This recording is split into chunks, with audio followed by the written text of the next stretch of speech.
पश्चिम बंगाल की मुख्यमंत्री ममता बनर्जी ने कोरोना संक्रमण के सही आंकड़े छुपाए। केंद्रीय टीम की रिपोर्ट ने दीदी का झूठ पकड़ लिया, जिसके बाद टीएमसी प्रमुख मोदी सरकार पर राज्य के मामलों में हस्तक्षेप करने का आरोप लगा रही है। सीएए और एनआरसी के बाद अब कोरोना के संक्रमण की सही जानकारी को लेकर ममता बनर्जी और केंद्र सरकार के बीच ठन गई है।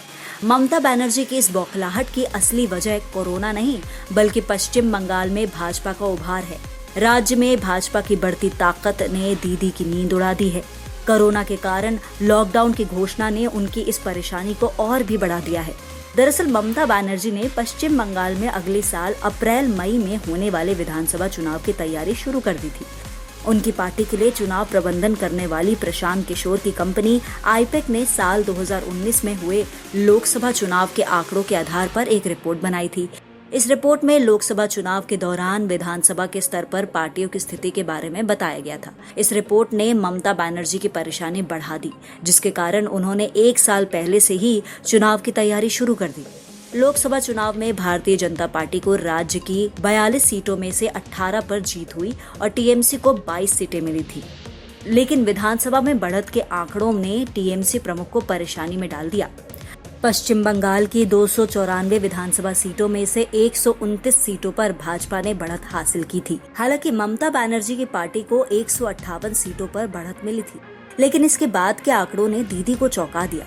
राज्य की 60 विधानसभा सीटों पर भारतीय जनता पार्टी दूसरे नंबर की पार्टी रही थी। इन 60 सीटों पर भाजपा करीब 2 से 3 हजार वोटों से पीछे रह गई थी। लेकिन पिछले दिनों सीएए और एनआरसी पर ममता बनर्जी के रुख ने सियासी समीकरण को बदल दिया। भाजपा की स्थिति पहले से ज्यादा मजबूत होने की संभावना जताई गई।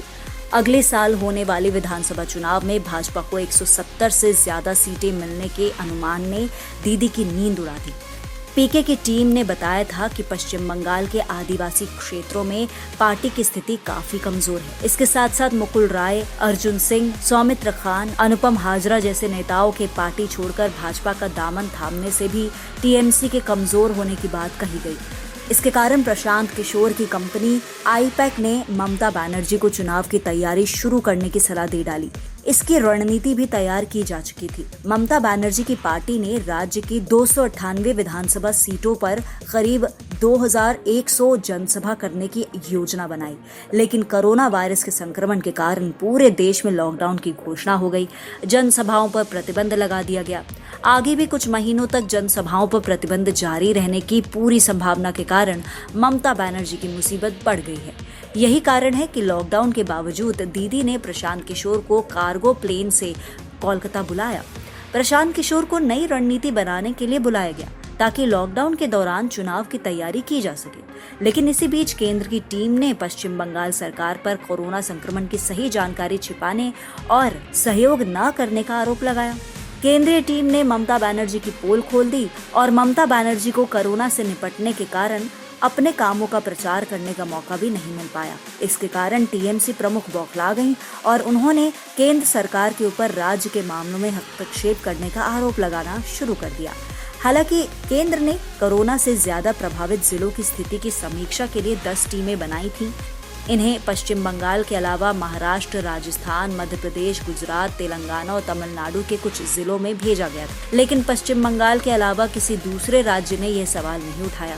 सभी राज्यों ने सहयोग किया, लेकिन ममता को यह दखलंदाजी करना लगा, क्योंकि उन्हें केंद्र की मदद लेने से अपनी कुर्सी खिसकती नजर आ रही है। अगर आपको हमारा वीडियो पसंद आया हो तो इसे लाइक करें, इस चैनल को सब्सक्राइब करें और हाँ, बेल आइकन भी दबाएं ताकि आप तक हमारे वीडियो की नोटिफिकेशन पहुंचते रहें।